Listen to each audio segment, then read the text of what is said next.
Rota 66.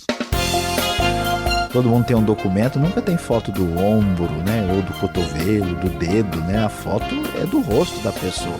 O rosto é a identidade. Então ele quer ver Deus.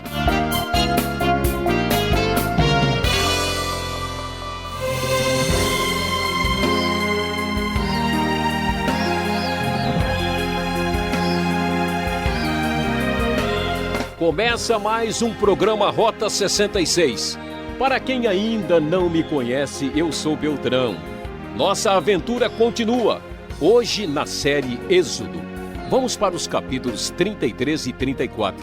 Você acha que tudo está perdido? Que não há mais esperança no seu caso?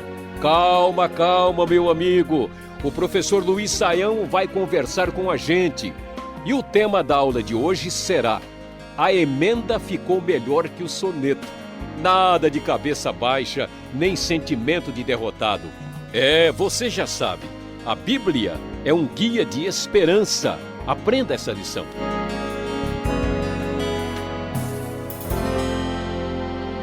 Como vimos, de uma maneira surpreendente e muito triste, o povo de Israel quebrou a aliança que havia feito com Deus no Sinai, através do episódio da adoração do bezerro de ouro que fora feito por Arão e que havia se tornado objeto de culto dos israelitas infiéis.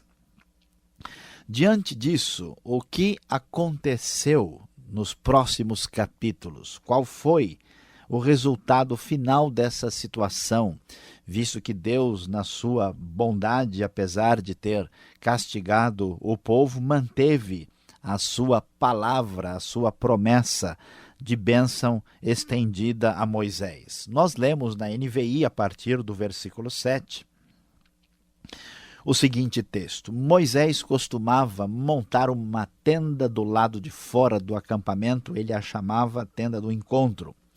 Quem quisesse consultar o Senhor ia à tenda fora do acampamento. Sempre que Moisés ia até lá, todo o povo se levantava e ficava em pé à entrada de suas tendas, observando até que ele entrasse na tenda.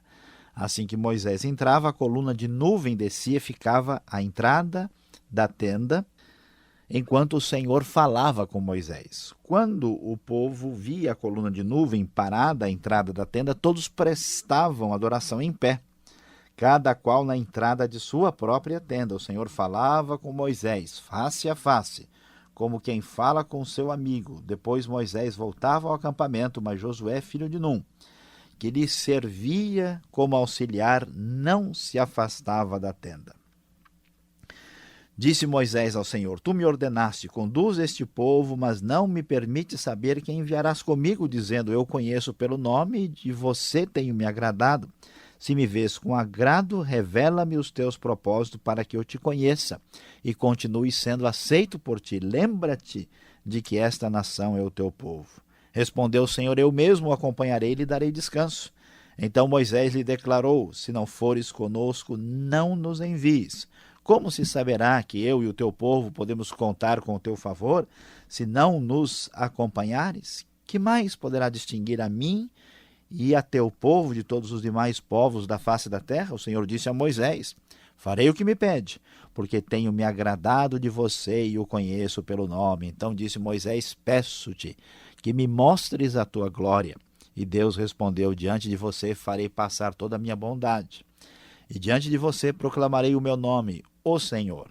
Terei misericórdia de quem eu quiser ter misericórdia, e terei compaixão de quem eu quiser ter compaixão. E acrescentou: Você não poderá ver a minha face, porque ninguém poderá ver-me e continuar vivo. E prosseguiu o Senhor: Há aqui um lugar perto de mim, onde você ficará em cima de uma rocha. Quando a minha glória passar, eu o colocarei numa fenda da rocha e o cobrirei com a minha mão até que eu tenha acabado de passar. Então tirarei a minha mão e você verá as minhas costas, mas a minha face ninguém poderá ver. Meus amados ouvintes, a palavra de Deus é surpreendente e extraordinária. Sentimos uma sensação especial ao ler o texto bíblico, porque quando a nossa esperança já estava quase se acabando, Depois do triste episódio do bezerro de ouro, tínhamos a impressão que iríamos praticamente arrumar as malas e ir embora e se afastar do texto bíblico, porque as nuvens escuras prometiam apenas uma previsão meteorológica da pior possível. Mas quando chegamos ao texto bíblico, vamos ver que Moisés entende qual é o fundamento último da nossa vida. Ele busca Deus, ele está constantemente na tenda do encontro, ele busca o Senhor. Josué, seu servo, sabe do que realmente é importante para a vida, ele não se afasta da tenda. Então Deus se manifesta a Moisés e numa hora como essa, Moisés diz: Senhor, nós não podemos ir a lugar nenhum sem a tua presença. Não é possível dar um passo adiante. Não é possível fazer nada. Não é possível planejar se tu não fores conosco, como Deus havia ameaçado não prosseguir com o povo. Não é possível absolutamente fazer mais nada. Para Moisés, Deus era o último objetivo da vida. Ele era o objetivo absoluto. Ele queria ter uma comunhão maior com o Deus Todo-Poderoso. Ele queria conhecer a Deus e, nesta hora, o desejo do seu coração se manifesta. E o episódio horrível do bezerro de ouro dá lugar à expressão mais particular e especial de Deus na vida do grande Moisés. Moisés quer ver a face de Deus, quer conhecer Deus na sua plenitude, quer conhecer Deus numa intimidade jamais percebida por outro ser humano. E então Deus lhe diz: olha, Moisés, eu posso permitir que você conheça até certo ponto. A minha face ninguém tem condições de contemplar e permanecer vivo, mas até onde é possível você vai me ver quando eu passar, e as minhas costas você poderá contemplar. E diante desta nova situação, Deus, na sua bondade, na sua misericórdia, renova a aliança que o povo havia quebrado. Por isso, no capítulo 34, nós vamos ver o aparecimento das novas tábuas da lei. O Senhor ordena que Moisés faça 2 novas tábuas de pedra semelhantes às primeiras, conforme lemos na NVI no versículo 1 do capítulo 34, porque as anteriores Moisés, cheio de ira, havia quebrado no pé do próprio Monte Sinai. Então Moisés faz isso, e quando as tábuas estão prontas, atenção, meu querido ouvinte, ouça, escute a palavra de Deus impactante. Versículo 5 diz: então o Senhor desceu na nuvem, permaneceu ali com ele, proclamou o seu nome, o Senhor, Yahvé, Yehová, o nome Yahweh do hebraico, que nem nós sabemos exatamente que nome, como era pronunciado com exatidão. E passou diante de Moisés proclamando: Senhor, Senhor, Deus compassivo e misericordioso, paciente, cheio de amor e de fidelidade, que mantém o seu amor a milhares e perdoa a maldade, a rebelião e o pecado, contudo, não deixa de punir o culpado, castiga os filhos e os netos pelos pecados de seus pais até a 3ª e 4ª gerações. Imediatamente Moisés prostrou-se, rosto em terra, e o adorou, dizendo: Senhor, se de fato me aceitas com agrado, que o Senhor nos acompanhe. Mesmo sendo esse povo obstinado, perdoa nossa maldade, o nosso pecado, e faz de nós a tua herança. Como vemos, queridos ouvintes, a emenda ficou melhor do que o soneto. O grande fracasso, o grande erro do povo deu espaço para uma renovação de aliança extraordinária, para um conhecimento especial, uma intimidade profunda entre Deus e Moisés, para que Deus tivesse uma situação especial onde ele nos revelaria quem de fato ele é, Deus bondoso, compassivo, que tem prazer em perdoar e que mantém o seu amor a milhares e perdoa a maldade, a rebelião e o pecado.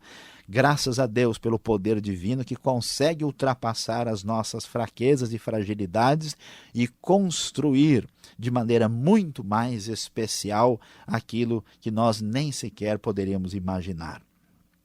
E assim, diante desta circunstância, a aliança é renovada, as tábuas são escritas novamente e o texto vai terminar no capítulo 34 com palavras extraordinárias que certamente vão não só abençoar o nosso coração, mas fazer que a emenda da nossa vida se torne melhor, muito melhor do que o soneto, que faça-se a poesia que glorifique a Deus na nossa própria vida particular. E o texto, a partir do versículo 27 do capítulo 34, conforme a NVI, diz o seguinte: Disse o Senhor a Moisés, escreva essas palavras, porque é de acordo com elas que faço aliança com você e com Israel. Moisés ficou ali com o Senhor 40 dias e 40 noites, sem comer pão e sem beber água, e escreveu nas tábuas as palavras da aliança, os 10 mandamentos. Ao descer do monte Sinai com as 2 tábuas da aliança nas mãos, Moisés não sabia que o seu rosto resplandecia por ter conversado com o Senhor. Quando Arão e todos os israelitas viram Moisés com o rosto resplandecente, tiveram medo de aproximar-se dele. Ele, porém, o chamou, Arão e os líderes da comunidade atenderam, e Moisés falou com eles. Depois todos os israelitas se aproximaram e lhes transmitiu todos os mandamentos que o Senhor lhes tinha dado no monte Sinai. Quando acabou de falar com eles, cobriu o rosto com o véu, mas toda vez que entrava para estar na presença do Senhor e falar com ele, tirava o véu até sair. Sempre que saía e contava aos israelitas tudo que lhe havia sido ordenado, eles viam que o seu rosto resplandecia. Então, de novo, Moisés cobriu o rosto com o véu, até entrar de novo para falar com o Senhor.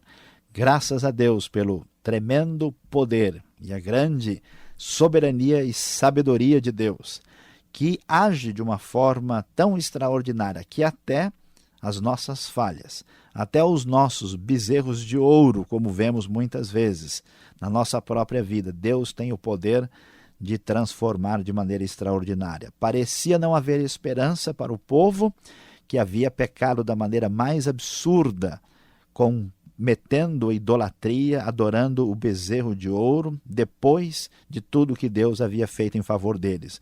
Mas Deus, com o seu poder e a sua bondade, não só perdoa o povo, manifesta a sua glória e o seu poder a Moisés, marca a vida de Moisés de maneira extraordinária e renova a aliança, porque ele é Deus bondoso, ele é Deus misericordioso, que tem prazer em perdoar. Que Deus abençoe o nosso coração neste dia.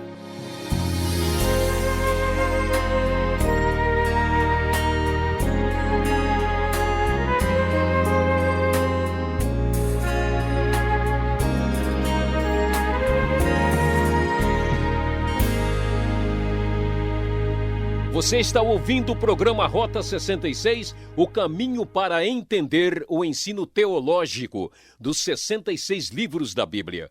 Hoje o professor Luiz Saião está falando sobre esperança. A emenda ficou melhor que o soneto. Êxodo capítulos 33 e 34. O Rota 66 tem a produção e apresentação de Luiz Saião, redação Alberto Veríssimo, participação de Beltrão, realização Transmundial. Seguimos com a segunda parte. Você sabe responder essa? Preste atenção.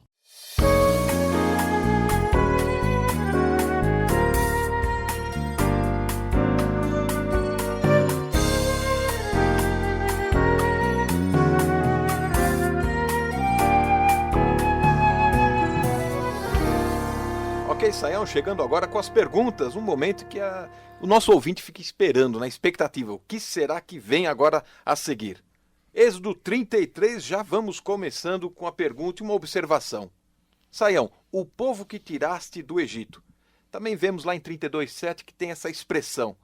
Foi Moisés ou foi Deus que tirou o povo do Egito? Agora ninguém quer ser mais o pai da criança? Pois é, Alberto, olha só que coisa interessante, sua observação aí realmente é muito sutil. Deus fala com Moisés diretamente e diz para ele, ao povo que tiraste do Egito. Claro que Deus tirou o povo do Egito, ele diz isso várias vezes, pela instrumentalidade de Moisés. Mas, na verdade, Deus usa essa linguagem para fazer um teste com Moisés. Porque quando as coisas se complicam, ele vai a Moisés e diz, olha, o povo, que é o teu povo que você tirou do Egito, está aprontando. Isso mais ou menos instiga Moisés a reagir, né, a tentar se defender. Não, imagina, por que você foi me chamar? Mas Deus faz um teste com Moisés e Moisés passa com nota elevadíssima e tira mais do que A, tira A mais na nota, né? E ele então assume a situação e diz, não, eu estou disposto a morrer e sofrer pelo próprio povo. Então, se o senhor for riscar o nome de todo mundo do livro da vida, eu peço que risque o meu próprio nome. Então, Deus sabe muito bem o que está fazendo, coloca um teste para dizer, Moisés, você está assumindo esse povo tanto quanto eu, né, assumi, e Moisés diz, Senhor, sim, esse é o meu povo, ele não retruca e não sai fora na hora que as coisas se complicam. Então, o maravilhoso é que no final, nem Deus, nem Moisés deixam e abandonam o povo. Interessante, né? Muitas pessoas iriam dizer, ué, povo, olha, quando eu saí vieram atrás de mim, nem tinha percebido, né? Pois é, né? Tem todo mundo aí que isso, que né? coisa. Agora, no verso 11 do capítulo 33, aí o nosso assunto, aparece o moço Josué. De repente, um versículo ali à toa, ele não se afastava da tenda, né? Ele estava lá observando. Tem algum significado? De repente aparece lá, e o moço Josué, depois não aparece mais. É extraordinário observar isso aí, Alberto, porque Josué vai mostrar para nós que ele sabe o caminho das pedras. Ele realmente entende o que é importante. Muitas pessoas na sua vida têm outras maneiras de definir o que é realmente prioridade. Tem gente, por exemplo, que quer servir a Deus e ele acha que meramente descobrir estratégias ou simplesmente ter conhecimento intelectual ou qualquer outra coisa é o que importa. Josué entendeu por que Moisés é quem ele é, porque Moisés prioriza a presença de Deus, que é o tema do livro de Êxodo. E Josué sabe, eu não posso me afastar daqui, porque o segredo é ir atrás de Deus e não das coisas que Deus nos dá. Então, é um princípio de formação de liderança espiritual. Então, todo mundo que está ouvindo quer ser líder espiritual de verdade, saiba que o segredo é não se afaste da tenda, porque aí é que a coisa realmente é importante, especial e particularmente significativa. Então, Sayão, mas olhando aqui, vendo Moisés, a sua atitude, ele quer ver a glória de Deus, ele não se contenta, né, com algumas revelações ou com algumas tábuas de leis, tudo bem. E está lá no final do capítulo 33. Isso é bom ou ruim, querer ver a glória de Deus, ser ambicioso com Deus, né? E outra observação, se ele falava face a face com Deus, como é que o texto diz que ninguém verá a minha face? Te apertei agora? Pois é, olha, Alberto, aqui nós temos nós estamos em terreno sagrado, né? Vamos pisar devagarzinho aqui. Porque, de certa forma, o que o nosso coração busca? Nós buscamos plena satisfação, buscamos estar absolutamente completos e nós queremos achar isso na vida. A grande verdade é que, como fomos criados para glorificar a Deus, finalidade última da vida é que a nossa pessoa seja para a glória de Deus. Quando Moisés vai descobrindo quem Deus é e cresce intimidade com Deus, ele tem um desejo maior de conhecer a Deus. Então isso é muito bom. Isso é o extraordinário. Então o desejo dele é bom, tanto é que Deus não o repreende. E não diz, puxa, mas que absurdo, né? Ele quer ver a glória divina. E ele quer ver o rosto, porque o rosto é a identificação máxima de alguém, né? Todo mundo tem um documento, nunca tem foto do ombro, né? Ou do cotovelo, do dedo, né? A foto é do rosto da pessoa. O rosto é a identidade. Então ele quer ver Deus.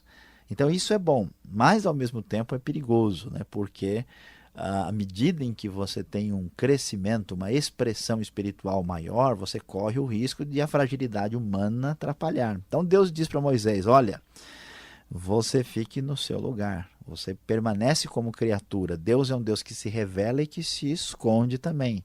Não há como, né? Nós não chegamos à revelação plena a respeito dele. E então Moisés deve se satisfazer em poder compartilhar dessa intimidade com Deus, mas sem poder ver o rosto. Mesmo que o texto bíblico fale que ele falava face a face, quer dizer, falava muito próximo, falava como quem fala com seu amigo, mas não poderia ver realmente o rosto de Deus e permanecer vivo por causa do poder, da glória, da grandiosidade extrema de Deus. Não seria possível que ele pudesse contemplar a Deus. Então, são coisas diferentes. Falar com proximidade, falar com alguma manifestação de Deus, mas nunca vendo o rosto, porque isso não seria possível, conforme o texto nos mostra aí. Agora, o mais especial nisso tudo é que essa glória de Deus, né, ela se manifesta em Cristo Jesus. Por isso que diz lá no Evangelho de João, capítulo 1, que vimos, né, a sua glória, né, quando o Verbo se fez carne. E por meio do Espírito, essa glória divina, inacessível, habita em nós. Porque nós agora somos o verdadeiro santuário de Deus pela habitação de Cristo em nós, por meio do Espírito Santo, através da fé. Então, e nós, olhando aqui o texto 34:29, vamos entender o seguinte. Bom, Moisés queria tanto ver a face de Deus que o seu rosto brilhava, resplandecia. E eu já ouvi dizer por aí que isso tem uma relação com chifres. É estranho isso? Essa história é comprida, viu? É longa. Existe uma palavrinha hebraica que quer dizer keren. Keren deu em latim a palavra cornus, que em português deu, né, o corno, que quer dizer literalmente chifre. Tem um uso popular indevido, mas assim, do ponto de vista da história da língua, quer dizer isso.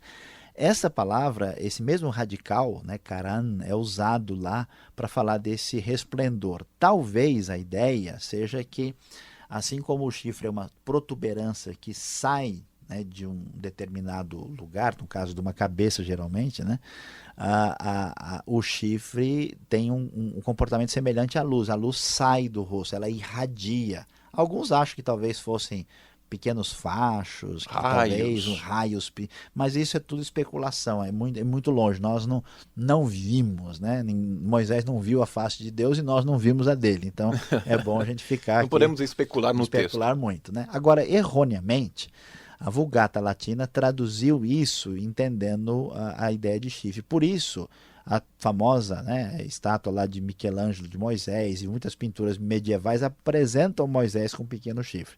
Mas o sentido aqui não é de chifre literalmente. Nossos ouvintes não precisam ficar de cabelo em pé, né, porque aqui o rosto brilhava e resplandecia. Legal, eu acho que por hora estou satisfeito. Obrigado pelas respostas e você fica sintonizado. Vem aí a aplicação de Êxodo 33 e 34.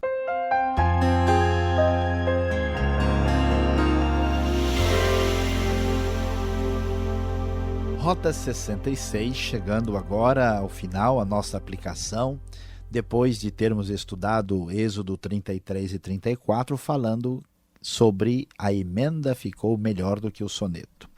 Qual é a grande lição, meus queridos ouvintes, que vamos tirar desses dois capítulos de Êxodo? A grande verdade que esse texto nos ensina é que sempre há esperança. Quando observamos o que aconteceu, observe bem, preste atenção, Deus havia feito a aliança com Israel, Deus havia dado as tábuas da lei, se manifestado de maneira extraordinária no momento máximo, ao ápice do relacionamento com a nação. E logo em seguida, quando Moisés sobe ao Monte Sinai para estar na presença de Deus, a nação vai e pratica o pecado mais horroroso. Eu tenho certeza que muitos de vocês que me ouvem hoje, talvez olhando para as suas vidas, dizem: olha, eu fiz algo que eu não tenho jeito. Eu fui longe demais. Hoje Deus diz para você, sempre há esperança. Mesmo depois do bezerro de ouro, mesmo depois da aliança quebrada, Deus renovou os seus votos, acompanhou Israel, Deus renovou a sua aliança com o seu povo e Moisés disse a frase muito clara: eu não tenho para onde ir sem a tua presença. Hoje você sabe, não importa até onde você tenha ido, a esperança sempre está aberta. Deus ama você e Ele diz: volte para mim, conserte toda a situação, porque comigo sempre haverá esperança. Que Deus abençoe o nosso coração. Terminamos mais um Rota 66. Sintonize essa emissora nesse horário para estudar a Bíblia. Acesse o site www.transmundial.com.br. E aquele forte abraço e até o próximo programa Rota 66.